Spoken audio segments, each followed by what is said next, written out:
안녕하세요. 즐거운 순간의 박대선입니다. 오늘은 두 번째 역사 이야기인데요. 근대사 부분입니다. 현대사도 일부 포함될 수 있고요. 장정인데요. 장정은 지금은 고인이 되셨죠. 전 고대 총장인 김중엽 이분에 대한 얘기입니다. 이분은 일제시대 때 한북에서 태어났죠. 그래서 44년인가요? 거의 말 일제가 거의 패망하게 되면서 소위 말하는 어, 조선인에게도 군대에서 복무할 기회를 준다. 말도 안 되는 얘기인데 어쨌든 그런 내용을 해서 학병 징집을 했습니다. 그래서 그때 징집하는 것도 순서가 있었는데 최후까지 대학생은 그때 상당히 흔하지 않았기 때문에 늦게 징용을 했는데 44년도에 결국은 대학교에 재학 중인 학생들까지 전부 데려가게 됐죠. 마지막 발악을 하고 있는데 그 이후로 광복을 겪고 그리고 전두환 독재 정권하고 싸우는 얘기까지 나오는 그런 것이기 때문에 이분 자체의 인생도 상당히 귀감이 될 만하지만 또 이분이 살았던 그 현대 근대사에 대해서 우리가 좀 더 해안을 가질 수 있는 그런 기회가 될 거라고 생각을 합니다. 이 책은 이분은 책이 5권으로 이렇게 쭉 이어졌는데요. 저는 마지막 책 그 다시 대륙으로는 읽지 못했습니다. 제가 유학 중이기 때문에 전자책으로 돼 있어야 도서관에서 빌릴 수가 있거든요. 다행인 거는 앞에 네 권이 훨씬 더 중요한 내용이라는 겁니다. 자, 김주엽 총장이 이 셋 중에 누굴까요? 생각해 보십시오. 어, 이거는 뭐 위키 같은 데 보시면 찾을 수 있는데 중간에 계신 분이 김준혁 총장이고 그 우리가 봤을 때 오른쪽에 있는 분이 유명한 어, 정치가죠. 장준하 누구죠? 그 박정희 대통령이 독재를 하고 있을 때 뭐 암살을 했다는 소문도 있고 실족사했다고 그러긴 하는데 뭐가 맞는지는 모르겠습니다만 어쨌든 두 분 다 쟁쟁한 분이었습니다. 이분은 학도병으로 징집돼서 중국에 가게 되죠. 중국에 주둔을 하는데 그것을 이용해서 광복군으로 조인을 할 수 있게 됩니다. 이분의 인생을 쭉 보면 주어진 상황을 상당히 잘 활용했던 것 같아요. 그냥 한국에서 광복군에 가입을 하려면 일단 위험을 뚫고 중국에 가야 되는데 뭐 일본 학도병으로 가면은 그건 뭐 군사작전이니까 막을 수가 없죠. 그리고 또 그 안에서도 내부적으로 또 중국어도 그 환경을 활용해서 가장 신속하게 배울 수 있죠. 원어민하고 같이 있게 되니까. 그리고 보통 광복한 다음에 바로 들어와서 정치든 뭐든 이런 걸 했는데 이분은 거기에 남아서 공부를 합니다. 대학원도 가죠. 교폰도 잡고 대학원도 가고 그러다가 이제 돌아오시게 되는데 이 전두환 정권과 대립한 것도 마찬가지예요. 전 인생 전체를 어떤 신조를 가지고 사셨던 분입니다. 그래서 그분이 사퇴, 물론 뭐 본인에 의해서 한 건 아니죠. 했을 때 고대생들이 3개월 동안이나 사퇴 반대 데모를 했다고 하네요. 특이한 일이죠. 이분이 광복군에 가담했던 게 그렇게 쉬운 일은 아니죠. 그냥 쉽게 보면 탈영을 하고 그리고 말도 안 통하고 그때는 중국어를 배우기 전이었으니까. 그리고 날설은 쪽에서 거의 뭐 6,000리, 6,000리면 우리나라가 3,000리 강선이라고 그러니까 그 2배 정도 되는 거죠. 거기를 이동해서 가야 했기 때문에 쉬운 일은 아니었습니다. 그래서 준비가 훨씬 더 중요해요. 이분은 사전에 치밀한 준비를 했는데 일단 거기서 탈출을 하면 어떻게 찾아갈 것이냐. 그래서 제일 먼저 구한 게 나침판과 지도였고요. 그리고 뭐 바로 순간 이동을 하는 게 아니니까 먹고 살아야 될 거 아닙니까? 그래서 여비 그리고 회화를 몰랐기 때문에 중어 회화책 뭐 이런 필수적인 거를 미리 준비를 하고 이걸 또 가져가다가 뺏기면 안 되잖아요. 군대에서도 뺏길 수 있고 그리고 뭐 이동 중에 당할 수도 있는데 강도한테. 그래서 이 일본 군들이 항상 가지고 다니는 호신부적. 일본 애들이 합리적인 것 같지만 그렇지도 않아요. 항상 부적이나 뭐 신사 참배라든지 뭐 이런 것들을 생각을 합니다. 이 제가 여기 사진 보여드렸던 것은 호신부적이 아니고 학업부적이죠. 오른쪽에 보면 학업이라고 써져 있죠.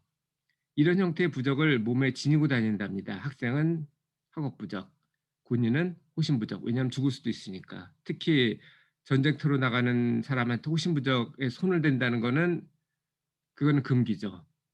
그래서 그것을 역이용합니다. 이 안에 필요한 것들을 물론 이거 말고도 어머니 사진 같은 것도 있어요. 뭐 그거는 개인적으로 필요했던 거고 어쨌든 이렇게 준비를 철저하게 합니다. 그리고 그냥 뭐 탈영을 하면은 당연히 가족들이 당하겠죠. 일본 군들이 일본 군은 아니죠. 그때는 뭐 조선 총독부였겠죠. 조선 총독부가 탈영한 가족을 그대로 놔두질 않고 또 집으로 돌아올 수도 있기 때문에 거의 감시도 하고 그럴 것을 확실했기 때문에 가족들을 안심시키는 게 첫 번째 중요했고 그리고 일제가 가족들을 괴롭히는 것도 막기 위해서 미리 암호를 정해 놓습니다. 뭐 어떤 내용이 있으면 내가 탈출한 거로 알라. 그래서 그 물론 지금도 그러겠지만 예전에는 훨씬 더 심했죠. 편지 쓰면 다 검열을 합니다. 그래서 겉으로 봤을 때는 그냥 안부 편지지만 그 안에 암호를 해놨기 때문에 예, 저자가 출발했구나 이런 걸 알 수 있었다고 해요. 그래서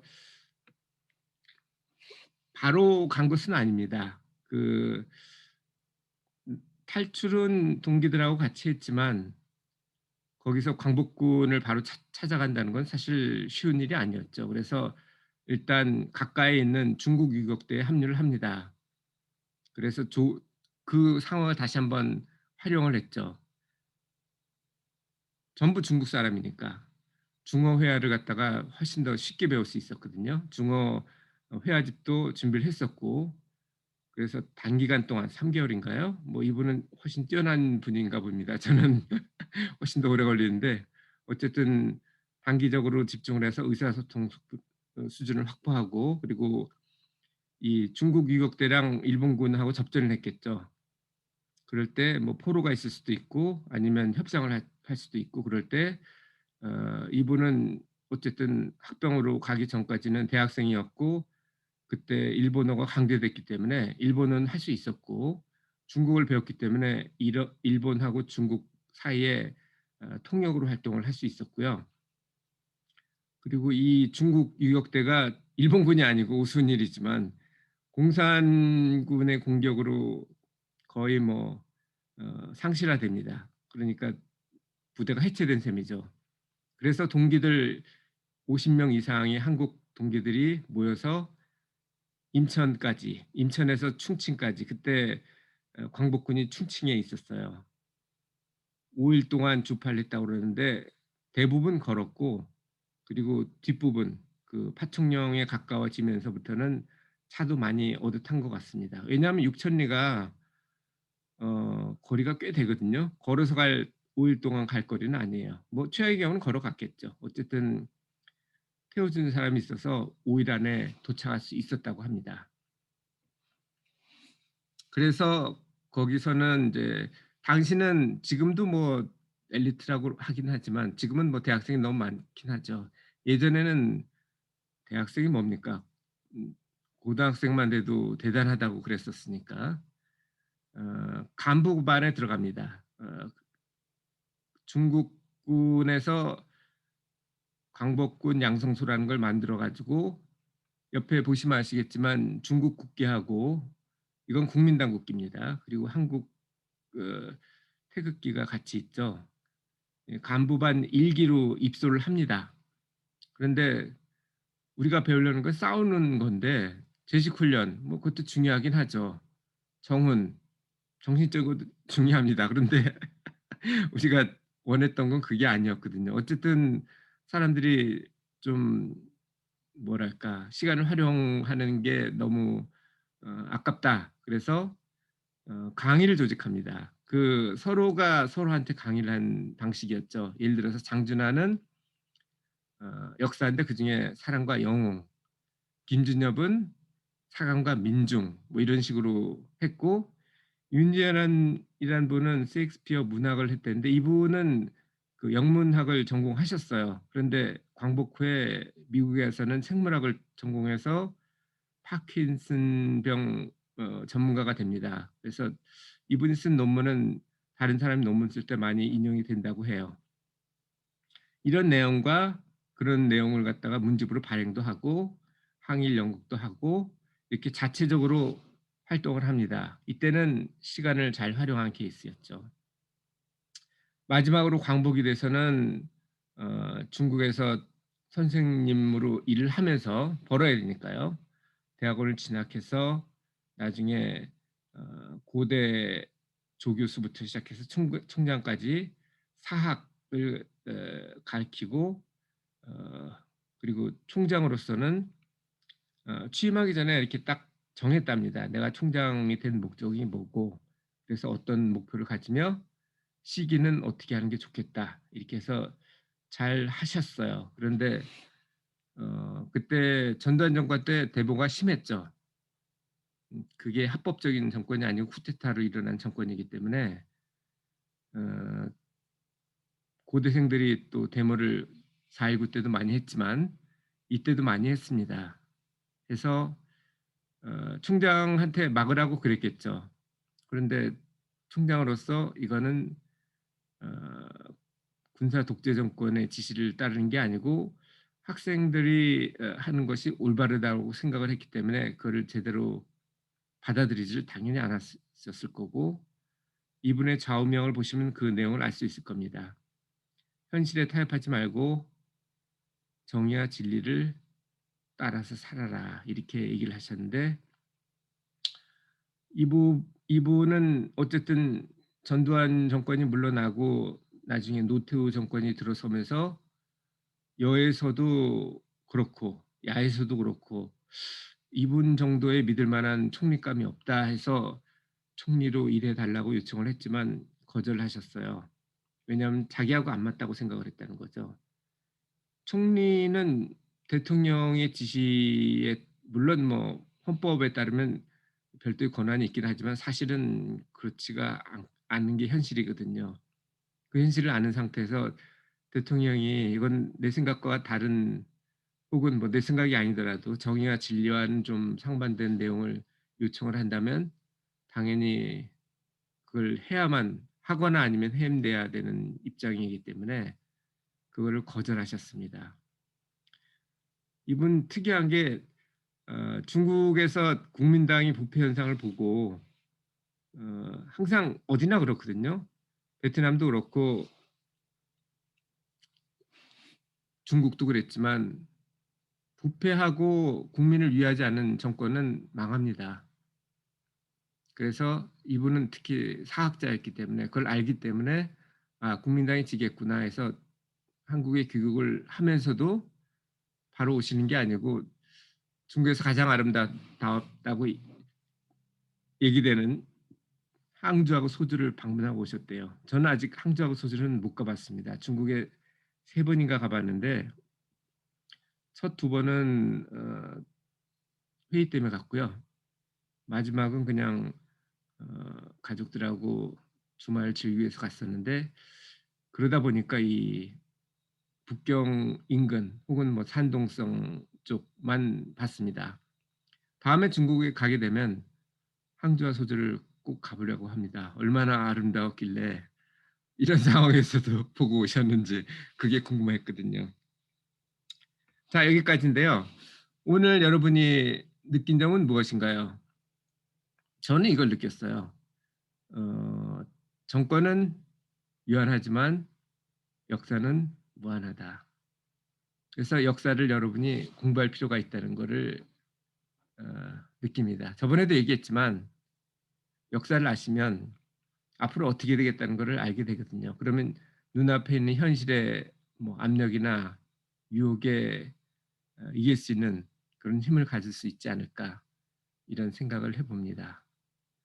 그러면 오늘도 즐거운 순간의 박대선이었고요.